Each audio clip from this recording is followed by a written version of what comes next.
Hello, welcome back to my channel. Last ಒಂದು ವಿಡಿಯೋದಲ್ಲಿ ನಾವು MCQ ಕ್ವಶನ್ಸ್ ಮತ್ತೆ 1 ಮಾರ್ಕ್ ಕ್ವಶನ್ ಅನ್ನು ನೋಡಿದ್ವಿ. ಮಾಡೆಲ್ ಪೇಪರ್ 3 ಇರ್ತಕ್ಕಂಥ ಕ್ವಶನ್ಸ್ ಗಳನ್ನ ಅಪ್ ಟು 16 ಕ್ವಶನ್ ವರೆಗೂ ನಾವು ನೋಡಿದ್ವಿ. ಈ ಕ್ವಶನ್ ಈ ತರ ಇದೆ. In the given figure find the value of cos A and cosec C ಅಂತ ಕೊಟ್ಟಿದ್ದಾರೆ. ಇಲ್ಲೊಂದು ಫಿಗರ್ ಕೊಟ್ಟಿದ್ದಾರೆ ನೋಡ್ರಿ. ಈ ಫಿಗರ್ ನಲ್ಲಿ ಕಾಸ್ ಎ ವ್ಯಾಲ್ಯೂವನ್ನ ಫೈಂಡ್ ಔಟ್ ಮಾಡಬೇಕು. ಇಲ್ಲಿ ಎ ಹತ್ರ ಥೀಟಾ ಅಂತ ಕನ್ಸಿಡರ್ ಮಾಡಿದ್ರೆ ಕಾಸ್ ವ್ಯಾಲ್ಯೂ ಏನಾಗುತ್ತೆ?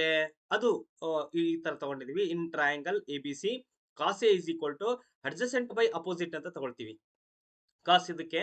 ಸೊ ಇಲ್ಲಿ ಇದು ಥೀಟಾ ಅಂತ ನಾವು ಕನ್ಸಿಡರ್ ಮಾಡಿದ್ರೆ ಇದು ಅಪೋಸಿಟ್ ಸೈಡ್ ಆಗುತ್ತೆ. ಇದು ಅಪೋಸಿಟ್ ಸೈಡ್ ಆಗುತ್ತೆ. ಇದು ಐಪೋಟೆನಸ್ ಸೈಡ್ ಆಗುತ್ತೆ. ಬಿಕಾಸ್ ಇಲ್ಲಿ ರೈಟ್ ಹ್ಯಾಂಗಲ್ ಟ್ರಯಾಂಗಲ್ ಇದೆ. ದೆನ್ ಇದು ಅಡ್ಜಸೆಂಟ್ ಸೈಡ್ ಅಂತ ಆಗುತ್ತೆ.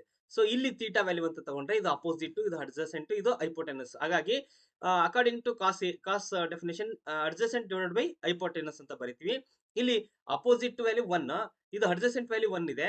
ಸೊ ಅಡ್ಜಸೆಂಟ್ ಡಿವೈಡೆಡ್ ಬೈ ಐಪೋಟೆನಸ್ ಅಂದ್ರೆ 1/√2 ಅಂತ ಬರಿತೀವಿ ಕಾಸ್ ಎಗೆ. ಈಗ ಕೊಸೆಕ್ ಸಿ ಅಂತ ಕೊಟ್ಟಿದ್ದಾರೆ. ಕೊಸೆಕ್ ಸಿ ಅಂತಂದ್ರೆ ಇಲ್ಲಿ ಸಿ ಹತ್ರ ಥೀಟಾ ಅಂತ ಕನ್ಸಿಡರ್ ಮಾಡ್ಬೇಕೀಗ. ಈ ಸಿ ಹತ್ರ ಥೀಟಾ ಅಂತ ಕನ್ಸಿಡರ್ ಮಾಡಿದ್ರೆ ಇಲ್ಲಿ ಸೊ ಕೊಸೆಕ್ಗೆ ಕೊಸೆಕ್ ಡೆಫಿನೇಷನ್ ಏನಪ್ಪಾ ಅಂತಂದ್ರೆ ಕೊಸೆಕ್ದು ಟ್ರಿಗ್ನೋಮೆಟ್ರಿಕ್ ರೇಷಿಯೋ ನಲ್ಲಿ ಹೈಪೋಟೆನಸ್ ಬೈ ಅಪೋಸಿಟ್ ಅಂತ ಬರೀತೀವಿ. ಹೈಪೋಟೆನಸ್ ಇಲ್ಲಿ ಈಗ ನೀವು ಇಲ್ಲಿ ಥೀಟಾ ಅಂತ ಕನ್ಸಿಡರ್ ಮಾಡಿದ್ರೆ ಇದು ಅಪೋಸಿಟ್ ಆಗುತ್ತೆ, ಇದು ಹೈಪೋಟೆನಸ್ ಆಗುತ್ತೆ, ಇದು ಅಡ್ಜಸೆಂಟ್ ಅಂತ ಆಗುತ್ತೆ. ಹಾಗಾದ್ರೆ ಇಲ್ಲಿ ಹೈಪೋಟೆನಸ್ ಬೈ ಅಪೋಸಿಟ್ ಅಂತಂದ್ರೆ ಹೈಪೋಟೆನಸ್ ಯಾವುದು? √2 ಅಂಡ್ ಅಪೋಸಿಟ್ ಯಾವುದು ಅಂತಂದ್ರೆ 1. ಸೊ √3. ಕ್ವಶನ್ ನಂಬರ್ 18 ಈ ತರ ಇದೆ. Solve 2x plus y is equal to 8 and 3x minus y is equal to 7 ಅಂತ ಕೊಟ್ಟಿದ್ದಾರೆ. ಇಲ್ಲಿ ಬೈ ಎಲಿಮಿನೇಷನ್ ಮೆಥಡ್ ಅಲ್ಲಿ ನಾವು ಸಾಲ್ವ್ ಮಾಡಬೇಕು. ಎಲಿಮಿನೇಷನ್ ಮೆಥಡ್ ಒಂದು ಈಕ್ವೇಶನ್ ಕೊಟ್ಟಿದ್ದಾರೆ 2x plus y is equal to 8 ಅಂತ ಹೇಳಿ, ಇನ್ನೊಂದು 3x minus y is equal to 7 ಅಂತ ಕೊಟ್ಟಿದ್ದಾರೆ. ಎರಡು ಈಕ್ವೇಶನ್ಸ್ ಅನ್ನ ಈಕ್ವೇಶನ್ ನಂಬರ್ 1, ಈಕ್ವೇಶನ್ ನಂಬರ್ 2 ಅಂತ ಇಲ್ಲಿ ಬರ್ಕೋಬೇಕು. ಈಕ್ವೇಶನ್ ನಂಬರ್ 1 ಮತ್ತೆ ಈಕ್ವೇಶನ್ ನಂಬರ್ 2 ಅಂತ ಬರ್ಕೊಂಡು ಇಲ್ಲಿ ಬೈ ಎಲಿಮಿನೇಟ್ ಮಾಡಬೇಕು. ಎಲಿಮಿನೇಟ್ ಅಂತಂದ್ರೆ y ಅಥವಾ x ವೇರಿಯಬಲ್ ಏನಿದೆಯಲ್ಲ ಅದು ಸೇಮ್ ಮಾಡ್ಕೋಬೇಕು. ಎರಡು ಸೇಮ್ ಬಂತು ಅಂತ ಇಲ್ಲಿ ನೋಡ್ರಿ, ಎರಡು ಸೇಮ್ ಕೊಟ್ಟಿದ್ದಾರೆ ಡೈರೆಕ್ಟ್ ಆಗಿ y ವ್ಯಾಲ್ಯೂ. ಹಾಗಾಗಿ ಇದನ್ನ ಡೈರೆಕ್ಟ್ ಆಗಿ ಆಡ್ ಮಾಡಿದೆ ಅಂತಂದ್ರೆ ನಮಗೆ ಒಂದು ಯಾವ್ದಾದ್ರು ವೇರಿಯಬಲ್ ಬರುತ್ತೆ. ಇಲ್ಲಿ y ಅನ್ನ ಎಲಿಮಿನೇಟ್ ಮಾಡಿದೆ ಅಂತಂದ್ರೆ ಅಂದ್ರೆ ಇವೆರಡನ್ನು ಆಡ್ ಮಾಡಿದೆ ಅಂತಂದ್ರೆ y ಅನ್ನೋದು ಅದು ಎಲಿಮಿನೇಟ್ ಆಗಿ ಹೋಗುತ್ತೆ. ದೇರ್ಫೋರ್ ಇಲ್ಲಿ ಆಡ್ ಮಾಡಿದೆ ಅಂತಂದ್ರೆ ನೋಡ್ರಿ ಪ್ಲಸ್ ಮೈನಸ್ ಐತಲ್ಲ, ಪ್ಲಸ್ y ಮೈನಸ್ y ಅದು ಹೋಗುತ್ತೆ. ಇಲ್ಲಿ 2x ಗೆ 3x ಅನ್ನ ಆಡ್ ಮಾಡಿದೆ ಅಂತಂದ್ರೆ ನಮಗೆ 5x ಅಂತ ಬರ್ತತಿ. ಆಡ್ ಮಾಡ್ತದೆ ಬೈ ಆಡಿಂಗ್ 2 ಈಕ್ವೇಶನ್ಸ್ ಅಂತ ಐತಲ್ಲ ಅದಕ್ಕೆ. 2x ಗೆ 3x ಆಡ್ ಮಾಡಿದೆ ಅಂತಂದ್ರೆ 5x ಬರುತ್ತೆ. ಅಂಡ್ 8 ಗೆ 7 ಅನ್ನ ಆಡ್ ಮಾಡಿದೆ ಅಂತಂದ್ರೆ 15 ಬರುತ್ತೆ. ದೇರ್ಫೋರ್ 5 1 5 3 ಕ್ಯಾನ್ಸಲ್ ಮಾಡ್ತೀವಿ. x is equal to 3 ಅಂತ ಬರುತ್ತೆ. ಈ x ಸೊ x ವ್ಯಾಲ್ಯೂ ಬಂದೋಯ್ತು. ಇಲ್ಲಿ x ವ್ಯಾಲ್ಯೂ ಬಂದೋಗ್ಬಿಟ್ಟಿದೆ. ಈಗ ನಾವು y ವ್ಯಾಲ್ಯೂವನ್ನ ಫೈಂಡ್ ಔಟ್ ಮಾಡಬೇಕು. y ವ್ಯಾಲ್ಯೂವನ್ನ ಫೈಂಡ್ ಔಟ್ ಮಾಡ್ಬೇಕಪ್ಪ ಅಂತಂದ್ರೆ y is equal to 2 ಬರ್ತತಿ. ಮತ್ತೆ ಅದು ಹೆಂಗ್ ಬರುತ್ತೆ ಅಂತ ನಾನು ತೋರಿಸ್ತೀನಿ. ಸೊ ಯಾವ್ದಾದ್ರು ಒಂದು ಈಕ್ವೇಶನ್ ನಲ್ಲಿ ಈಕ್ವೇಶನ್ ನಂಬರ್ 1 ಅಥವಾ ಈಕ್ವೇಶನ್ ನಂಬರ್ 2 ನಲ್ಲಿ ಇದನ್ನ x ವ್ಯಾಲ್ಯೂವನ್ನ ಸಬ್ಮಿಟ್ ಮಾಡಬೇಕು. ದೇರ್ಫೋರ್ 2x ಈಕ್ವೇಶನ್ ನಂಬರ್ 1 ಬರ್ಕೊಳ್ತೀನಿ. ಇಲ್ಲಿ ಬರ್ಕೊಳ್ತೀನಿ ಈಕ್ವೇಶನ್ ನಂಬರ್ 1 ಅಂತ 1 ಬಿಕಮ್ಸ್ ಅಂತ ಬರ್ಕೊಂಡ್ಗೆ equation number 1 becomes 2x plus y is equal to 8 ಅಂತ ಇದೆ. ಸೊ ಇಲ್ಲಿ x ಇರೋ ಜಾಗದಾಗ 3 ಹಾಕ್ಬೇಕು. ದೇರ್ಫೋರ್ 2 ಇಂಟು ಇಲ್ಲಿ x ಐತಲ್ಲ, x ಅನ್ನ ಪ್ಲೇಸ್ ನಲ್ಲಿ 3 ಬರಿತೀನಿ. Plus y is equal to 8 ಅಂತ ಬರುತ್ತೆ. ಇಲ್ಲಿ ಮಲ್ಟಿಪ್ಲಿಕೇಶನ್ ಮಾಡಿದ್ರೆ 2 3 6 ಆಗುತ್ತೆ. 6 plus y is equal to 8 ಅಂತ ಆಗುತ್ತೆ. ಈ 6 ಅನ್ನೋದು ಆ ಕಡೆ ಹೋಯ್ತು ಅಂತಂದ್ರೆ y is equal to ಏನಾಗುತ್ತೆ? 8 ಮೈನಸ್ 6 ಅಂತ ಬರುತ್ತೆ. Therefore y is equal to ಎಷ್ಟು ಬರುತ್ತೆ? 2. ಸೊ ಈಗ ನಾವು ಈ ತರ ನಾವು x ವ್ಯಾಲ್ಯೂ ಮತ್ತೆ y ವ್ಯಾಲ್ಯೂನ ಫೈಂಡ್ ಔಟ್ ಮಾಡ್ತೀವಿ. ಡೈರೆಕ್ಟ್ ಆಗಿ ಬರಿಬೋದಾ ಸರ್? ಇಲ್ಲ, ಡೈರೆಕ್ಟ್ ಆಗಿ ಬರೆಯಕ್ ಬರಲ್ಲ. ಡೈರೆಕ್ಟ್ ಆಗಿ ಬರಿಬಾರ್ದು. ಯಾಕಂದ್ರೆ ಸ್ಟೆಪ್ ವೈಸ್ ಸ್ಟೆಪ್ ಮಾರ್ಕ್ಸ್ ಇರ್ತವೆ. ಇಲ್ಲಿಂದ ಹಾಫ್ ಮಾರ್ಕ್ ಇರ್ತದೆ. ಇಲ್ಲಿಗೆ ನೀನು ಇದು y ವ್ಯಾಲ್ಯೂವನ್ನ ಫೈಂಡ್ ಔಟ್ ನೀವು y ವ್ಯಾಲ್ಯೂವನ್ನ ಫೈಂಡ್ ಔಟ್ ಮಾಡಿದ್ರೆ 1 ಮಾರ್ಕ್ ಇರುತ್ತೆ. x ವ್ಯಾಲ್ಯೂವನ್ನ ಫೈಂಡ್ ಔಟ್ ಮಾಡಿದ್ರೆ 1 ಮಾರ್ಕ್ ಇರುತ್ತೆ. ಟೋಟಲ್ 2 ಮಾರ್ಕ್ ಅಂತ ಬರಿತೀವಿ. ಇಲ್ಲೂ ಅಷ್ಟೇ ಕಾಸ್ ವ್ಯಾಲ್ಯೂವನ್ನ ಫೈಂಡ್ ಔಟ್ ಮಾಡಿದ್ರೆ 1 ಮಾರ್ಕ್ ಇರುತ್ತೆ. ಕೊಸೆಕ್ ವ್ಯಾಲ್ಯೂವನ್ನ ಫೈಂಡ್ ಔಟ್ ಮಾಡಿದ್ರೆ ಕೊಸೆಕ್ ಸಿ ವ್ಯಾಲ್ಯೂವನ್ನ ಫೈಂಡ್ ಔಟ್ ಮಾಡಿದ್ರೆ 1 ಮಾರ್ಕ್ ಇರುತ್ತೆ. ಸೊ ಮ್ಯಾಥಮೆಟಿಕ್ಸ್ ನಲ್ಲಿ ಯಾವಾಗಲೂ ಸ್ಟೆಪ್ ವೈಸ್ ಸ್ಟೆಪ್ ಮಾರ್ಕ್ಸ್ ಇರೋದ್ರಿಂದ ಪ್ರತಿ ಸ್ಟೆಪ್ ಅನ್ನ ನೀವು ಫಾಲೋ ಮಾಡ್ತಾ ಹೋಗ್ಬೇಕು. 2 ಮಾರ್ಕ್ 3 ಮಾರ್ಕ್ ಮತ್ತೆ 4 ಮಾರ್ಕ್ ಗೆ ಸಂಬಂಧಪಟ್ಟಂತೆ. ಸೊ ಇದಾಯ್ತು. ದೆನ್ ಈಗ ನೆಕ್ಸ್ಟ್ 19th ಕ್ವಶನ್ ಹೋಗೋಣ. 19th ಕ್ವಶನ್ ಇದೆ ಇಲ್ಲಿ. Find how many 2 digit numbers R divisible by 5 using formula ಅಂತ ಕೊಟ್ಟಿದ್ದಾರೆ. ಅಂದ್ರೆ 2 ಡಿಜಿಟ್ ನಂಬರ್ಸ್ ಅಂತ ಕೇಳಿದ್ದಾರೆ. How many 2 digit numbers which are divisible by 5 ಅಂತ ಕೇಳಿದ್ದಾರೆ. ಸೊ 2 ಡಿಜಿಟ್ ನಂಬರ್ ಅನ್ನೋದು ಇಟ್ ಈಸ್ ಸ್ಟಾರ್ಟೆಡ್ ಫ್ರಮ್ 10 10 10 ಇಂದ 9 1 2 3 4 5 6 7 8 9 ಇವೆಲ್ಲ ಸಿಂಗಲ್ ಡಿಜಿಟ್ ಆಗ್ತವೆ. ಅಂಡ್ 100 101 102 ಇವೆಲ್ಲ 3 ಡಿಜಿಟ್ ಬರ್ತವೆ. ಹಾಗಾಗಿ 2 ಡಿಜಿಟ್ ಅಂತಂದ್ರೆ it is started from 10 and it is ended with 99. ಅದಕ್ಕೆ ಫಸ್ಟ್ 2 ಡಿಜಿಟ್ ನಂಬರ್ಸ್ ಅನ್ನ ಹಿಂಗ್ ಬರ್ಕೊಂಡಿವಿ, ಇಲ್ಲಿ ಬರ್ಕೊಂಡಿದೀವಿ 2 ಡಿಜಿಟ್ ನಂಬರ್ ಹಿಂಗ್ ಬರ್ಕೊಂಡು ಇದ್ರ ಒಳಗಡೆ ಅಂದ್ರೆ ಈ 2 ಡಿಜಿಟ್ ನಂಬರ್ಸ್ ಗಳಲ್ಲಿ 5 ಇಂದ ಡಿವೈಡ್ ಆಗ್ತಕ್ಕಂತಹ ನಂಬರ್ಸ್ ಗಳನ್ನ ಮಾತ್ರ ಬರ್ಕೋಬೇಕು. ಅವು ನಮಗೆ ಎಪಿ ಫಾರ್ಮ್ನೇ ಬರ್ತೈತಿ. ಹಂಗಾದ್ರೆ 5 ಇಂದ ಡಿವೈಡ್ ಆಗ್ತಕ್ಕಂಥದ್ದು ಫಸ್ಟ್ ನಂಬರ್ ಯಾವುದು ಅಂದ್ರೆ 5 1 5 2 5 2 5 1 5. ಆ 5 ಅನ್ನೋದು ಐತಲ್ಲ ಸಿಂಗಲ್ ಡಿಜಿಟ್ ಆಗುತ್ತೆ, ಅದಕ್ಕೆ ಅದನ್ನ ಬರ್ಕೋಬಾರ್ದು. So it is started from 10 ಅಂದ್ರೆ 10 15 ನೆಕ್ಸ್ಟ್ 20 ಫಿಫ್ತ್ ಟೇಬಲ್ ಅನ್ನ ಬರಿತಾ ಹೋಗ್ಬೇಕಷ್ಟೇ ಅಪ್ ಟು ಇಲ್ಲಿವರೆಗೂ 2 ಡಿಜಿಟ್ ಎಂಡ್ ಆಗೋವರೆಗೂ. 99 ಗೆ ಎಂಡ್ ಆಗುತ್ತೆ 2 ಡಿಜಿಟ್, ಬಟ್ 95 ಅನ್ನೋದು it is A divisible by 5 ಅಂತ ನಾವು ಬರಿತೀವಿ. 2 digit number it is divisible by 5. ಈ ತರ ನಾವು ಒಂದು ಎಪಿ ಫಾರ್ಮ್ ನ ಬರಿತೀವಿ ಇದರಲ್ಲಿ. ಸೊ ಎನ್ ವ್ಯಾಲ್ಯೂವನ್ನ ಫೈಂಡ್ ಔಟ್ ಮಾಡಬೇಕು ಅಂತಂದ್ರೆ ಇಲ್ಲಿ ಎ ವ್ಯಾಲ್ಯೂ ಕೊಟ್ಟಿದ್ದಾರೆ, A is equal to 10, D value ಕೊಟ್ಟಿದ್ದಾರೆ 5 ಅಂಡ್ ಎ ಎನ್ ವ್ಯಾಲ್ಯೂ ಅಂದ್ರೆ ಲಾಸ್ಟ್ ನಂಬರ್ ಇದೆಯಲ್ಲ ಈ last number. So A N is equal to 95 ಅಂತ ಬರೀತೀವಿ. ದೇರ್ ಫೋರ್ ಎ ಪ್ಲೇಸ್ ನಲ್ಲಿ 10 ಅನ್ನ ಹಾಕ್ಬೇಕು ಅಂಡ್ ಎನ್ ಗೊತ್ತಿಲ್ಲ ನಮಗೆ, ಅದನ್ನಂಗೆ ಬರ್ಕೊಂತೀವಿ. ಎನ್ ಅಂತಂದ್ರೆ A plus N minus 1 into D ಅಂತ ಬರೀತೀವಲ್ಲ formula. So this is equal to A N ವ್ಯಾಲ್ಯೂವನ್ನ ಲಾಸ್ಟ್ ವ್ಯಾಲ್ಯೂವನ್ನ ಅಂದಂಗೆ ಬರ್ಕೊಂತೀವಿ, ದಟ್ ಈಸ್ 95. ಇಲ್ಲಿ ಸಿಂಪ್ಲಿಫೈ ಮಾಡ್ತಾ ಹೋದೆ ಅಂತಂದ್ರೆ 10 ಅನ್ನ ಆ ಕಡೆ ಶಿಫ್ಟ್ ಮಾಡ್ತೀನಿ 85 ಬರ್ತತಿ. ಅಂಡ್ 5 ಇಂಟು ಎನ್ ಅಂತಂದ್ರೆ 5n minus 5 is equal to ಈ 10 ಆ ಕಡೆ ಶಿಫ್ಟ್ ಆಯ್ತು ಅಂತಂದ್ರೆ ಮೈನಸ್ ಆಗುತ್ತೆ. 95 ನಲ್ಲಿ 10 ಅನ್ನ ಸಬ್ಟ್ರಾಕ್ಷನ್ ಮಾಡಿದ್ರೆ 85 ಬರ್ತತಿ. ಈ ಮೈನಸ್ 5 ಅನ್ನ ಆ ಕಡೆ ಶಿಫ್ಟ್ ಮಾಡಿದೆ ಅಂತಂದ್ರೆ ಅವಾಗ ಪ್ಲಸ್ ಆಗುತ್ತೆ. 5n ಇಸ್ ಈಕ್ವಲ್ ಟು 85 ಗೆ 5 ಆಡ್ ಮಾಡಿದೆ ಅಂತಂದ್ರೆ 90 ಬರುತ್ತೆ. ದೇರ್ ಫೋರ್ 5 1 5 1 ಇಲ್ಲಿ 4 ಉಳಿತು, 5 8 n is equal to number of terms ಎಷ್ಟಾಯ್ತು ಅಂತಂದ್ರೆ 18 ಅಂತ ಬರೀತೀವಿ. ಇಲ್ಲಿ ಕೇಳಿದ್ದಾರೆ how many 2 digit numbers are which are divisible by 8 ಅಂತ ಕೇಳಿದ್ದಾರೆ. ಇದು ಎಕ್ಸ್ಟ್ರಾ ನಾನು ಮಾಡಿರೋದು the sum of first 18 terms ಅಂತ ಅದನ್ನ ನೆಕ್ಸ್ಟ್ ಇದು ಮಾಡಿರೋದು. ಬಟ್ ಇಲ್ಲಿ ಏನ್ ಕೇಳಿದ್ದಾರೆ ಅಂತಂದ್ರೆ ನಂಬರ್ ಆಫ್ ಟರ್ಮ್ಸ್ ಅನ್ನ ಕೇಳಿದ್ದಾರೆ.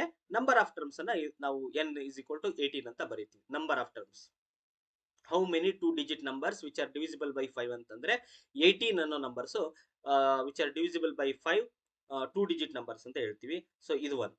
ನೆಕ್ಸ್ಟ್ ಕ್ವಶನ್ ನಂಬರ್ ಅದರಲ್ಲೇ ಒಂದು ಆಪ್ಷನ್ ಕೊಟ್ಟಿರ್ತಾರೆ. ನೀವು ಇನ್ ಕೇಸ್ ಇದನ್ನ ನಮಗೆ ಮಾಡಕ್ಕ ಇದು ರಾಂಗ್ ಆಯ್ತು ಅಂತ ಅನ್ಸಿದ್ರೆ ನಾವು ಇದನ್ನ ಟ್ರೈ ಮಾಡಬಹುದು. ಇಲ್ಲಿ ಕ್ವಶನ್ ಕೊಟ್ಟಿದ್ದಾರೆ in arithmetic progression consist of 20 terms. ಒಂದು ಎಪಿ ನಲ್ಲಿ 20 ಟರ್ಮ್ಸ್ ಇದಾವೆ. Whose first and last term A value ಮತ್ತೆ ಎ ಎನ್ ವ್ಯಾಲ್ಯೂ ಕೊಟ್ಟಿದ್ದಾರೆ. ಫಸ್ಟ್ ಟರ್ಮ್ ಇದು 12 ಅಂದ್ರೆ ಎ ಇಸ್ ಈಕ್ವಲ್ ಟು 12 ಅಂತ first term. And last term ಅವಾಗಲೇ ಬರ್ಕೊಂಡಿದ್ವಲ್ಲ, ಲಾಸ್ಟ್ ಟರ್ಮ್ 95 ಅಂತ ಬರ್ಕೊಂಡಿದ್ವಲ್ಲ. ಸೊ ಇದು ಏನ್ ವ್ಯಾಲ್ಯೂ ಆಗುತ್ತೆ, ಏನ್ ಇಸ್ ಈಕ್ವಲ್ ಟು ಎಷ್ಟಾಗುತ್ತೆ 106 ಅಂತ ಆಗುತ್ತೆ. ಹಂಗಾದ್ರೆ find the sum of the arithmetic progression ಅಂತ ಕೇಳಿದ್ದಾರೆ. Find the sum of arithmetic progression. We know that the formula of S N is equal to ಎರಡು ಫಾರ್ಮುಲಾ ಬರ್ತವೆ, N by 2 into 2a plus N minus 1 into D ಅಂತ ಬರುತ್ತೆ. ಇನ್ನೊಂದು A plus A N ಅಂತ ಬರುತ್ತೆ. ಇಲ್ಲಿ A ಅನ್ನೋದು first term and last term A N ಅಂತ ಬರುತ್ತೆ.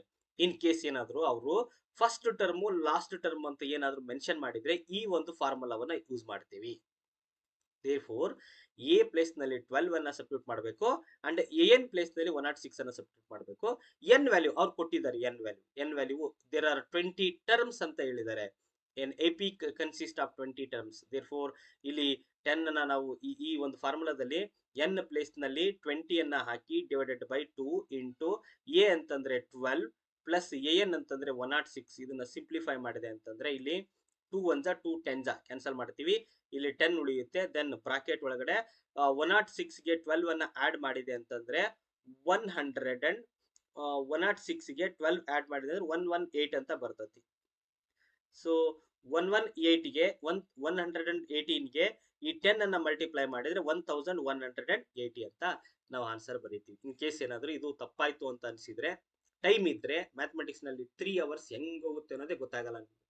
ಟೈಮ್ ಇತ್ತು ಅಂತಂದ್ರೆ ನಾವು ಇದನ್ನ ಎರಡನ್ನು ಮಾಡಬಹುದು, ಮಾಡಕ್ ಟ್ರೈ ಮಾಡಿ ಅಂತ ಹೇಳ್ತಾ ನೆಕ್ಸ್ಟ್ ಕ್ವಶನ್ ಹೋಗೋಣ. 20th ಕ್ವಶನ್ ಈ ತರ ಇದೆ. ಸಾಲ್ವ್. ಈ ತರ ಡೈರೆಕ್ಟ್ ಆಗಿ ನಿಮ್ಗೆ ಇದನ್ನ ಕೊಟ್ಟಿಲ್ಲ ಇಲ್ಲಿ. ಒಂದು ಕ್ವಾಡ್ರಾಟಿಕ್ ಫಾರ್ಮುಲಾ ಕೊಟ್ಟಿದ್ದಾರೆ, ಕ್ವಾಡ್ರಾಟಿಕ್ ಇಕ್ವೇಶನ್ ಕೊಟ್ಟಿದ್ದಾರೆ. ಕ್ವಾಡ್ರಾಟಿಕ್ ಇಕ್ವೇಶನ್ ಅನ್ನ ಕೊಟ್ಟು ಈ ಸಾಲ್ವ್ ಮಾಡಿ ಅಂತ ಮೆನ್ಷನ್ ಮಾಡಿದ್ದಾರೆ.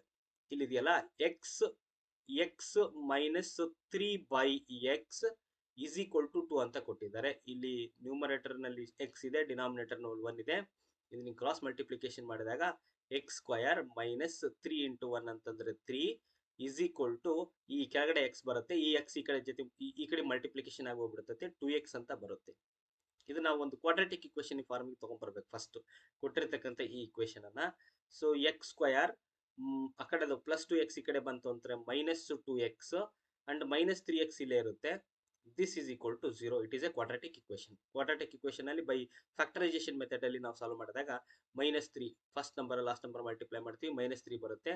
-3 ಅನ್ನೋದು 2 1 ಸಾರಿ 3 1 ಒಂದು ಮೈನಸ್ ಹಾಕ್ಬೇಕು, ಇನ್ನೊಂದು ಪ್ಲಸ್ ಆಗುತ್ತೆ. ಸಬ್ಟ್ರಾಕ್ಷನ್ ಮಾಡಿದೆ ಅಂತಂದ್ರೆ ಮಿಡಲ್ ನಂಬರ್ ಬರ್ಬೇಕಲ್ಲ. ಸೊ -3 + 1 ಅನ್ನ ಆಡ್ ಮಾಡಿದೆ ಅಂತಂದ್ರೆ -2 ಬರ್ತತಿ. ಅಂಡ್ -3 + 1 ಅನ್ನ ಮಲ್ಟಿಪ್ಲೈ ಮಾಡಿದ್ರೆ -3 ಬರುತ್ತೆ. ಇಲ್ಲಿಂದ ಕಾಮನ್ ಫ್ಯಾಕ್ಟರ್ ಆಗಿ ನಾವು ಹೊರಗಡೆ ತೆಗಿಬಹುದು. ಅಂದ್ರೆ -x² - 3x + x -3 is equal to 0. ಇವೆರಡರಲ್ಲಿ common factor. Then x into x - 3 and ಇಲ್ಲಿ ಕೂಡ x - 3 ಅಂತ ಬರಿಬೇಕು. ದೆನ್ ಇಲ್ಲೊಂದು ನಂಬರ್ ಬರುತ್ತೆ +1 ಅಂತಂದೇಳಿ. x - 3 is equal to 0 and x + 1 is equal to 0. ಈ -3 ಆ ಕಡೆ ಶಿಫ್ಟ್ ಮಾಡಿದೆ ಅಂತಂದ್ರೆ x ಈಸ್ ಈಕ್ವಲ್ ಟು ಎಷ್ಟು ಬರುತ್ತೆ, 3 ಅಂತ ಬರುತ್ತೆ. ಈ +1 ಅನ್ನು ಆ ಕಡೆ ಶಿಫ್ಟ್ ಮಾಡಿದಾಗ -1 ಬರುತ್ತೆ, x is equal to -1. So x is equal to -1 and x is equal to +3 ಅಂತಂದೇಳಿ ಇಲ್ಲಿ ಬರಿತಾ ಹೋಗ್ತೀವಿ 20th ಕ್ವಶನ್ಗೆ. ದೆನ್ 21st ಕ್ವಶನ್ಗೆ ನೋಡೋದಾದ್ರೆ ಇಲ್ಲಿ find the coordinates of the line segment joining the 2 points 1,6 and 4,3 in the ratio of 1:2. Mid point ಅನ್ನ ಕೊಟ್ಟಾಗ ಫೈಂಡ್ ದ ಕೋಆರ್ಡಿನೇಟ್ಸ್ ಅಂತ x2 + x1 / 2 ಅಂತ ಯೂಸ್ ಮಾಡ್ತೀವಿ, y2 + y1 / 2 ಅಂತ ಯೂಸ್ ಮಾಡ್ತೀವಿ. ರೇಷಿಯೋ ಏನಾದ್ರು ಕೊಟ್ಟಾಗ, ರೇಷಿಯೋ ಎಕ್ಸಾಕ್ಟ್ ರೇಷಿಯೋ ಕೊಟ್ಟಾಗ ಇಲ್ಲಿ ನೋಡ್ರಿ m ವ್ಯಾಲ್ಯೂ ಇಲ್ಲಿದೆ. m ವ್ಯಾಲ್ಯೂ ಕೆಲವು ಸ್ಕೂಲ್ಗಳಲ್ಲಿ m1 m2 ಅಂತ ಬರೆಸಿರ್ತಾರೆ ಈ ರೇಷಿಯೋಗಳನ್ನ, m1 m2 ಅಂತಂದೇಳಿ ಟೆಕ್ಸ್ಟ್ ಬುಕ್ ಅಲ್ಲಿ ಇರ್ತಕ್ಕಂಥದ್ದನ್ನ. ಕೆಲವರು m:n ಅಂತ ಬರೆಸಿರ್ತಾರೆ. ಸೊ ಹೆಂಗ್ ಬೇಕಾದ್ರೂ ಯೂಸ್ ಮಾಡ್ಬೋದು ರೇಷಿಯೋ. ಸೊ ಇದು ನಾನು ಫಾರ್ಮುಲಾ ಪ್ರಕಾರ ಇಲ್ಲಿ ಬರ್ಕೊಳ್ತೀನಿ. Section formula mx2 + nx1 / m + n ಅಂದ್ರೆ m1 ಮತ್ತೆ m2 ಪ್ಲೇಸ್ ನಲ್ಲಿ mn ಅಂತ ಯೂಸ್ ಮಾಡಿದ್ದೀನಿ. ದೆನ್ my2 + ny1 / m + 1 ಈ ಸೆಕ್ಷನ್ ಫಾರ್ಮುಲಾ ಯೂಸ್ ಮಾಡ್ತೀವಿ. ಇಲ್ಲಿ m ಪ್ಲೇಸ್ ನಲ್ಲಿ 1 ಇದೆ ಅಂಡ್ n ಪ್ಲೇಸ್ ನಲ್ಲಿ 2 ಇದೆ. ಇಲ್ಲಿ x1 ಪ್ಲೇಸ್ ನಲ್ಲಿ 1 ಇದೆ, y1 ಪ್ಲೇಸ್ ನಲ್ಲಿ 6 ಇದೆ, x2 ಪ್ಲೇಸ್ ನಲ್ಲಿ 4 ಇದೆ, y2 ಪ್ಲೇಸ್ ನಲ್ಲಿ 3 ಇದೆ. ಇದನ್ನೆಲ್ಲ ಸಬ್ಸ್ಟಿಟ್ಯೂಟ್ ಮಾಡಿದೆ ಅಂತಂದ್ರೆ m ಪ್ಲೇಸ್ ನಲ್ಲಿ 1 ಬರಿತೀವಿ.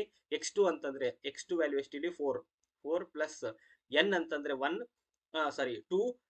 ದೆನ್ x1 ವ್ಯಾಲ್ಯೂ ಎಷ್ಟಾಗುತ್ತೆ ಅಂತಂದ್ರೆ 1 ಅಂತ ಬರಿತೀವಿ. ದೆನ್ ಇದು m + n ಅಂತಂದ್ರೆ 1 + 2. ಅದೇ ತರ ಇಲ್ಲಿ ಸಬ್ಸ್ಟಿಟ್ಯೂಟ್ ಮಾಡ್ತೀವಿ. 4 1 4, ಇದನ್ನ ಸಿಂಪ್ಲಿಫೈ ಮಾಡ್ತೀನಿ ನೋಡ್ರಿ. ಇಲ್ಲಿ 4 1 4 ಪ್ಲಸ್ 2 1 2 ಡಿವೈಡೆಡ್ ಬೈ 2.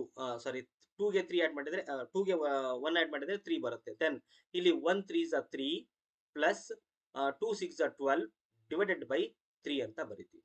ಇದನ್ನ ಆಡ್ ಮಾಡಿದೆ ಅಂತಂದ್ರೆ 2ಗೆ 4 ಆಡ್ ಮಾಡಿದೆ ಅಂತಂದ್ರೆ 6 ಬರುತ್ತೆ. 6 ಡಿವೈಡೆಡ್ ಬೈ 3 ಅನ್ನೋದೊಂದು. ಇಲ್ಲಿ 12ಗೆ 3 ಆಡ್ ಮಾಡಿದ್ರೆ 15 ಡಿವೈಡೆಡ್ ಬೈ 3 ಅಂತ ಬರುತ್ತೆ. ಕ್ಯಾನ್ಸಲ್ ಮಾಡ್ತೀವಿ. ಇಲ್ಲಿ 3 1 3 2 ನೆಕ್ಸ್ಟ್ ಇಲ್ಲಿ 3 1 3 5. ಸೊ ಆನ್ಸರ್ ಈಸ್ 2, 5 ಅಂತ ಬರೀತೀವಿ 21st. ನೆಕ್ಸ್ಟ್ 22nd ಹೋಗೋಣ. 22nd a bag contains some cards of consecutive natural numbers from 1. ಒಂದು ಬ್ಯಾಗ್ ನಲ್ಲಿ ಕನ್ಸೆಕ್ಯೂಟಿವ್ ನ್ಯಾಚುರಲ್ ನಂಬರ್ಸ್ ಇದಾವೆ. Natural numbers it is started from 1. ಇಲ್ಲಿಂದ ಸಮ್ ಕಾರ್ಡ್ಸ್ ಇದಾವಂತೆ, ಅದಕ್ಕೆ ನೇಮ್ ಕೊಟ್ಕೊಂತ ಹೋಗಿದ್ದಾರೆ 1 2 3 4 5 6 7 ಅಂತ. ಎಷ್ಟು ಅಂತ ಮೆನ್ಷನ್ ಮಾಡಿಲ್ಲ ಇಲ್ಲಿ ಸ್ಟಾರ್ಟಿಂಗ್ ಅಲ್ಲಿ. If the probability of A drawing and even natural number card is 4/9 ಅಂತ ಕೇಳಿದ್ದಾರೆ. ಇಲ್ಲಿ ನೋಡ್ರಿ 4/9 ಅಂತ ಮೆನ್ಷನ್ ಮಾಡಿದ್ದಾರೆ. 4/9 ಅಂತ ಮೆನ್ಷನ್ ಮಾಡಿದ್ದಾರೆ ಅಂತಂದ್ರೆ ಇಲ್ಲಿ total number of n of s value that is equal to 9 ಅಂತ ಆಯ್ತು. ಹಂಗಾದ್ರೆ total number of natural numbers it is 1 ಇಂದ 1 2 3 4 5 6 7 8 9 ಇದಾವೆ. ಟೋಟಲ್ ನ್ಯಾಚುರಲ್ ನಂಬರ್ಸ್ ಎಷ್ಟಿದಾವೆ, 9 ಇದಾವೆ. ಇಲ್ಲಿ ಕೊಟ್ಟಿದಾರಲ್ಲ n of s ವ್ಯಾಲ್ಯೂ ಅನ್ನ ಇಲ್ಲಿ ಕೊಟ್ಟಿದ್ದಾರೆ ಅಂತಂದ್ರೆ 9 ಇದಾವೆ. ಅದರಲ್ಲಿ if the probability of A drawing in even natural number is 4/9 ಅಂತ ಮೆನ್ಷನ್ ಮಾಡಿರೋದ್ರಿಂದ ಎನ್ ಆಫ್ ಎಸ್ ವ್ಯಾಲ್ಯೂ ಎಷ್ಟಾಗುತ್ತೆ 9. And N of E value ಏನಾಗುತ್ತೆ ಅಂತಂದ್ರೆ ಇಲ್ಲಿ ಕೊಟ್ಟಿದ್ದಾರೆ ಅವರೇ 4 ಅಂತ ಮೆನ್ಷನ್ ಮಾಡಿದ್ದಾರೆ. ಸೊ 1 ಇಂದ 9 ವರೆಗೂ ಈವನ್ ನ್ಯಾಚುರಲ್ ನಂಬರ್ಸ್ ನಾವು ಕೌಂಟ್ ಮಾಡಿದ್ರೆ 4 ಬರ್ತತಿ. ಈವನ್ ನ್ಯಾಚುರಲ್ ನಂಬರ್ಸ್ 2, 4, 6, 8 ಅಂದ್ರೆ 4 ಬರ್ತವೆ. ಈವನ್ ನ್ಯಾಚುರಲ್ ನಂಬರ್ಸ್ 4 ಬರ್ತವೆ. ಅದಕ್ಕೆ ಅವ್ರು ಫೈಂಡ್ ಔಟ್ ಮಾಡಿ ಕೊಟ್ಬಿಟ್ಟಿದ್ದಾರೆ 4/9 ಅಂತ ಹೇಳಿ. P of E is equal to N of E divided by N of S. So ಅವರೇ ಫೈಂಡ್ ಔಟ್ ಮಾಡಿ ಕೊಟ್ಬಿಟ್ಟಿದ್ದಾರೆ. Then find the probability of getting prime number card ಅಂತ ಕೇಳಿದ್ದಾರೆ. ಪ್ರೈಮ್ ನಂಬರ್ ಕಾರ್ಡ್ ಅಂತಂದ್ರೆ ಇದರಲ್ಲಿ ಪ್ರೈಮ್ ನಂಬರ್ಸ್ ಯಾವ ಆಗ್ತವೆ ಅಂದ್ರೆ 2, 1 ಇಂದ 9 ವರೆಗೂ ಮಾತ್ರ. ಅದ್ರ ಒಳಗಡೆ ತಗೋಬೇಕು ನಾವು. 2 ಅನ್ನೋದೊಂದು ಫಸ್ಟ್ ಪ್ರೈಮ್ ನಂಬರು, 3 ಅನ್ನೋದು ಸೆಕೆಂಡ್ ಪ್ರೈಮ್ ನಂಬರು, 5 ಅನ್ನೋದು ಥರ್ಡ್ ಪ್ರೈಮ್ ನಂಬರು, 7 ಅನ್ನೋದು ಫೋರ್ತ್ ಪ್ರೈಮ್ ನಂಬರ್. ಹಂಗಾದ್ರೆ total number of prime numbers ಎಷ್ಟಾಗ್ತವೆ? 4 ಆಗ್ತವೆ. Therefore P of E is equal to N of E divided by N of S ಅಂತ ಬರೀತೀವಿ ಇದಕ್ಕೆ. ಇಲ್ಲಿ N of E value prime numbers ಎಷ್ಟಾಗ್ತವೆ? 4 divided by total number of events ಎಷ್ಟಿದಾವೆ ಇಲ್ಲಿ? Total number of events that is 9. So 4/9. 4/9 is the right answer for the 22nd. Next 23rd ಗೆ ಇಲ್ಲಿ ಒಂದು ಫಿಗರ್ ಕೊಟ್ಟಿದ್ದಾರೆ. ನೀವು ಇದನ್ನ ಪ್ರೂವ್ ಮಾಡ್ರಿ ಅಂತ ಮೆನ್ಷನ್ ಮಾಡಿದ್ದಾರೆ. ನಾನು ಸಿಂಪಲ್ ಆಗಿ ಹೇಳ್ತೀನಿ, ಒಳಗಡೆ ಎಲ್ಲ ಎಕ್ಸ್ಪ್ಲೈನ್ ಮಾಡಕ್ ಹೋಗಲ್ಲ. ಇಲ್ಲಿ ಸಿಂಪಲ್ ಆಗಿ ನಿಮ್ಗೆ ಎಕ್ಸ್ಪ್ಲೈನ್ ಮಾಡ್ತಾ ಹೋಗ್ತೀನಿ. ಈ ಫಿಗರ್ ಇದೆಯಲ್ಲ, ಈ ಫಿಗರ್ ಅನ್ನ ಅಬ್ಸರ್ವ್ ಮಾಡಿರ್ಲಿ. ಈ ಎ ಒ ಬಿ ಅನ್ನೋ ಒಂದು ಟ್ರಯಾಂಗಲ್ ಇದೆಯಲ್ಲ, ಈ ಟ್ರಯಾಂಗಲ್ ಮತ್ತೆ ಡಿಒಸಿ ಅನ್ನೋ ಒಂದು ದೊಡ್ಡ ಟ್ರಯಾಂಗಲ್ ಐತಲ್ಲ, ಅದನ್ನ ನಾನು ಸಪರೇಟ್ ಆಗಿ ಒಂದು ಇದನ್ನು ಬರ್ಕೊಂಡು ತೋರಿಸ್ತೀನಿ. ಇಲ್ಲಿ ಬರ್ಬಿಡ್ತೀನಿ. ಇದು ಪಾಯಿಂಟ್ ಡಿ, ಇದು ಪಾಯಿಂಟ್ ಸಿ, ಇದು ಓ. ಈ ಟ್ರಯಾಂಗಲ್ ಐತಲ್ಲ, ಈ ಟ್ರಯಾಂಗಲ್ ಅನ್ನ ಕಟ್ ಮಾಡಿ ಹೊರಗಡೆ ತಗೊಂಡ್ಬರೋ ರೀತಿಯಲ್ಲಿ ತಗೊಂಡ್ಬಂದಿದ್ದೀನಿ. ಇದು ಅಷ್ಟೇ. ಎ ಒ ಬಿ ಅನ್ನೋದೈತಲ್ಲ, ಇಲ್ಲಿ ನೋಡ್ರಿ, ಆಂಗಲ್ ಬಿಗೆ ಆಂಗಲ್ ಡಿ ಈಕ್ವಲ್. ಯಾಕಂದ್ರೆ ಇದು ಪ್ಯಾರಲಲ್ ಲೈನ್ಸ್ ಐತೆ ಅಂತ ಮೆನ್ಷನ್ ಮಾಡಿಬಿಟ್ಟಿದ್ದಾರೆ. A B is equal to D C ಅಂತ ಅವ್ರು ಪ್ಯಾರಲಲ್ ಐತೆ ಅಂತ ಮೆನ್ಷನ್ ಮಾಡಿದ್ದಾರೆ. ಸೊ ಆಂಗಲ್ ಬಿಗೆ ಆಂಗಲ್ ಡಿ ಅನ್ನೋದು ಈಕ್ವಲ್ ಆಗುತ್ತೆ. ದೆನ್ ಆಂಗಲ್ ಎಗೆ ಆಂಗಲ್ ಸಿ ಅನ್ನೋದು ಈಕ್ವಲ್ ಆಗುತ್ತೆ. Angle O is equal to angle O. ಇದು ವರ್ಟಿಕಲಿ ಅಪೋಸಿಟ್ ಆಂಗಲ್ಸ್. ಸೊ ಇವೆರಡೂ ಟ್ರಯಾಂಗಲ್ಸ್ ಸಿಮಿಲರ್ ಅಂತ ನಮಗೆ ಗೊತ್ತಾಯ್ತು ಈಗ. ಅಂದ್ರೆ ಇವೆರಡೂ ಪ್ಯಾರಲಲ್ ಲೈನ್ಸ್ ಇರೋದ್ರಿಂದ ಆಂಗಲ್ ಬಿಗೆ ಆಂಗಲ್ ಡಿ ಅನ್ನೋದು ಈಕ್ವಲ್ ಆಗುತ್ತೆ. ಆಂಗಲ್ ಅಂದ್ರೆ ಇಲ್ಲೊಂದು ಟ್ರಯಾಂಗಲ್, ಅದು ಸಣ್ಣ ಟ್ರಯಾಂಗಲ್ ಅನ್ನ ಕಟ್ ಮಾಡಿ ಈ ಕಡೆ ತಗೊಂಡ್ಬಂದ್ಬಿಡ್ತಿತ್ತು. ಈ ಟ್ರಯಾಂಗಲ್ ಐತಲ್ಲ, ಸೊ ಆಂಗಲ್ ಡಿಗೆ ಆಂಗಲ್ ಎಂತ ಐತೆ ಅಂದ್ರೆ ಈ ಸಿ ಹತ್ರ ಐತಲ್ಲ, ಸಿ ಹತ್ರ ಇದನ್ನ ನಾವು ಕರೆಸ್ಪಾಂಡಿಂಗ್ ಸೈಡ್ ಎ ಅಂತಾನೆ ಬರ್ಕೊಳ್ಳೋಣ. ಯಾಕಂದ್ರೆ ಇವೆರಡು ಈಕ್ವಲ್ ಅಲ್ಲ. ಆಂಗಲ್ ಎ ಹತ್ರ ಆಂಗಲ್ ಸಿ ಅಂತ ಬರ್ಕೊಳ್ಳೋಣ ಇಂಡೈರೆಕ್ಟ್ ಆಗಿ. ನಾವು ಈ ಒಂದು ಟ್ರಯಾಂಗಲ್ ಅನ್ನ ಕಟ್ ಮಾಡಿ ಈ ಕಡೆ ಸಪರೇಟ್ ಬರೆಯೋಣ ಇಲ್ಲಿ.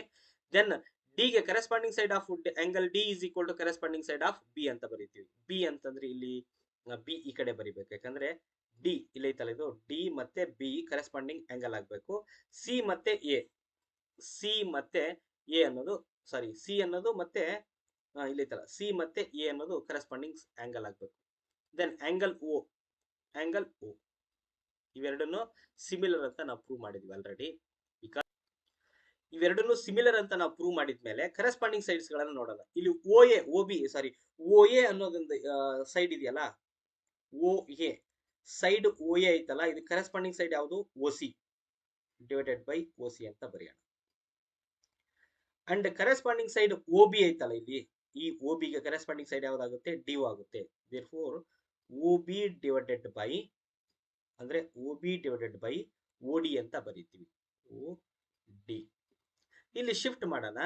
ಇದು ಓ ಬಿ ಅನ್ನ ಈ ಕಡೆಯಿಂದ ಕೆಳಗಡೆ ತಗೊಂಡ್ಬರೋಣ, ಸಿ ಒ ಅನ್ನ ಈ ಕಡೆ ಕಳಿಸೋಣ. So this is equal to O A divided by O B ಕೆಳಗಡೆ ಬರುತ್ತೆ. ದಿಸ್ ಈಸ್ ಈಕ್ವಲ್ ಟು ಈ ಓ ಸಿ ಅನ್ನೋದು ಮೇಲೆ ಹೋಗುತ್ತೆ, ಸಿ ಒ ಅಥವಾ O C O divided by ಇಲ್ಲಿ ಓ ಡಿ ಅನ್ನೋದಲ್ಲೇ ಇರ್ತೈತಿ. ಸೊ ಅವ್ರು ಏನ್ ಕೇಳಿದ್ರು ನಮ್ಗೆ, A O divided by B O is equal to O C by D O ಅಂತ ಕೇಳಿದ್ರಲ್ಲ, ಇಲ್ಲಿ ಬಂದಿದೆ ನೋಡ್ರಿ. ಓ ಎ ಅಥವಾ A O divided by B O ಅಥವಾ O B is equal to C O divided by O D ಅಥವಾ D O. So ಈ ತರ ನಾವು ಇವೆರಡೂ ಟ್ರಯಾಂಗಲ್ಸ್ ಅನ್ನ, ಇಲ್ಲಿ ಈ ಒಂದು ಟ್ರಯಾಂಗಲ್ ಮತ್ತೆ ಈ ಟ್ರಯಾಂಗಲ್ ಅನ್ನ ಸಿಮಿಲರ್ ಅಂತ ಪ್ರೂವ್ ಮಾಡಿ ಕರೆಸ್ಪಾಂಡಿಂಗ್ ಸೈಡ್ಸ್ ಅನ್ನ ತಗೊಂಡೆ ಅಂತಂದ್ರೆ ಈಕ್ವಲ್ ಆಗಿಬಿಡುತ್ತೆ. So this is about 23rd and 24th ಹೋಗೋಣ, ಲಾಸ್ಟ್ ಒನ್ ಇದು 24th find the value of the discriminant of the quadratic equation 3x square minus 7x plus 4 is equal to 0 and write the nature of its root ಅಂತ ಕೇಳಿದ್ದಾರೆ. Nature of its root, nature ಅಂತಂದ್ರೆ ನಿಮ್ಗೆಲ್ಲ ಗೊತ್ತಿದೆ, del ವ್ಯಾಲ್ಯೂನ find out ಮಾಡ್ತೀವಿ. Del is equal to B square minus 4ac. Nature ಅಂದ ತಕ್ಷಣನೇ ನಿಮಗೆ ನೆನಪಾಗಬೇಕು, ಇಸ್ ಈಕ್ವಲ್ ಟು 0 ಬಂದಾಗ 2 equal real roots and greater than 0 ಬಂದಾಗ 2 distinct real roots and negative 0 ಬಂದ ಇದು ನೆಗೆಟಿವ್ ಆಯಿತು ಅಂತಂದ್ರೆ ಮೈನಸ್ ವ್ಯಾಲ್ಯೂ ಬಂತು ಅಂತಂದ್ರೆ ಅವಾಗ ನಾವು ನೋ ರಿಯಲ್ ರೂಟ್ಸ್ ಅಂತ ಬರೀತಾ ಹೋಗ್ತೀವಿ. ಇಲ್ಲಿ ಬಿ ಸ್ಕ್ವೇರ್ ಮೈನಸ್ 4ac ಅನ್ನ ಫೈಂಡ್ ಔಟ್ ಮಾಡಬೇಕು. ಇದರಲ್ಲಿ ಈ ಒಂದು ಈಕ್ವೇಶನ್ ಅಲ್ಲಿ a is equal to 3, b is equal to -7 and c is equal to 4 ಅಂತ ಐತೆ. ಈಗ ನಾವು ಇದ್ರ ವ್ಯಾಲ್ಯೂ ಫೈಂಡ್ ಔಟ್ ಮಾಡಿದ್ವಿ, ನೋಡ್ತಾ ಹೋಗ್ಬೇಕು. ಇಲ್ಲಿ ಬಿ ವ್ಯಾಲ್ಯೂ ಅಂತಂದ್ರೆ ಎಷ್ಟೈತೆ, -7 ಐತೆ. -7 whole square minus 4 into A ಅಂತಂದ್ರೆ ವ್ಯಾಲ್ಯೂ ಎಷ್ಟೈತೆ, 3 ಐತೆ, 3 ಬರೀತೀನಿ. ದೆನ್ ಸಿ ವ್ಯಾಲ್ಯೂ ಎಷ್ಟೈತಿ, 4 ಐತೆ, 4 ಹಾಕ್ತೀನಿ. ದಿಸ್ ಈಸ್ ಈಕ್ವಲ್ ಟು -7 ಅನ್ನ 2 ಟೈಮ್ಸ್ ಮಲ್ಟಿಪ್ಲೈ ಮಾಡಿದ್ರೆ 49 ಬರ್ತೈತಿ. 7 7 49 ಮೈನಸ್ 4 3 12 12 ಆಯ್ತು. ಇಲ್ಲಿಗೆ 12 4 48 12 4 48. ದಿಸ್ ಈಸ್ ಈಕ್ವಲ್ ಟು 49 ಅಲ್ಲಿ 48 ಅನ್ನ ಸಬ್ಟ್ರಾಕ್ಷನ್ ಮಾಡಿದ್ರೆ 1 ಅಂತ ಬರುತ್ತೆ. ಸೊ 1 ಅನ್ನೋದು ಇದು ಗ್ರೇಟರ್ ದೆನ್ 0. ಯಾವಾಗ ಪಾಸಿಟಿವ್ ನಂಬರ್ ಬರ್ತತೋ, ಡೆಲ್ ವ್ಯಾಲ್ಯೂ ಪಾಸಿಟಿವ್ ಬರ್ತತೋ, 2 ಡಿಸ್ಟಿಂಕ್ಟ್ ರಿಯಲ್ ರೂಟ್ಸ್ ಅಂತ ಬರೀತೀವಿ. ಒಂದ್ಸಲ ಹೇಳಿದ್ದೆ ನಿಮ್ಗೆ ಇದನ್ನ, 2 ಡಿಸ್ಟಿಂಕ್ಟ್ ರಿಯಲ್ ರೂಟ್ಸ್ ಅಂತ ಬರೀತೀವಿ. ಅಂಡ್ ನೆಗೆಟಿವ್ ವ್ಯಾಲ್ಯೂ ಬಂತಂದ್ರೆ, ಮೈನಸ್ ವ್ಯಾಲ್ಯೂ ಬಂತು ಅಂತಂದ್ರೆ ನೋ ರಿಯಲ್ ರೂಟ್ಸ್ ಅಂತ ಬರೀತೀವಿ. ನೋ ರಿಯಲ್ ರೂಟ್ಸ್ ಅಂತ ಬರೀತೀವಿ. ಇನ್ ಕೇಸ್ ಏನಾದ್ರು ಇಸ್ ಈಕ್ವಲ್ ಟು 0 ಬಂತು ಅಂತಂದ್ರೆ, 0 ಬಂತು ಅಂತಂದ್ರೆ 2 ಈಕ್ವಲ್ ರಿಯಲ್ ರೂಟ್ಸ್ ಅಂತ ಬರೀತೀವಿ. 2 ಈಕ್ವಲ್ ರಿಯಲ್ ರೂಟ್ಸ್. ಇಲ್ಲಿ ಪಾಸಿಟಿವ್ ವ್ಯಾಲ್ಯೂ ಬಂದಿರೋದ್ರಿಂದ, ಪ್ಲಸ್ ವ್ಯಾಲ್ಯೂ ಬಂದಿರೋದ್ರಿಂದ it is greater than 0. So 2 distinct real roots, 2 distinct real roots ಅಂತ ಬರೀತೀವಿ. ಹಾಗಾಗಿ 24th 2 ಡಿಸ್ಟಿಂಕ್ಟ್ ರಿಯಲ್ ರೂಟ್ಸ್ ಅಂತ. ಸೊ ಇಲ್ಲಿವರೆಗೂ 2 ಮಾರ್ಕಿಂಗ್. ಯಾರಾದರೂ ಹೊಸಬ್ರು ಬಂದಿದ್ರೆ ನಮ್ಮ ಚಾನಲ್ಗೆ ಸಬ್ಸ್ಕ್ರೈಬ್ ಮಾಡ್ಕೊಳ್ಳಿ, ಶೇರ್ ಮಾಡಿ ಅಂತ ಹೇಳ್ತಾ, thank you all. Thank you. See you again.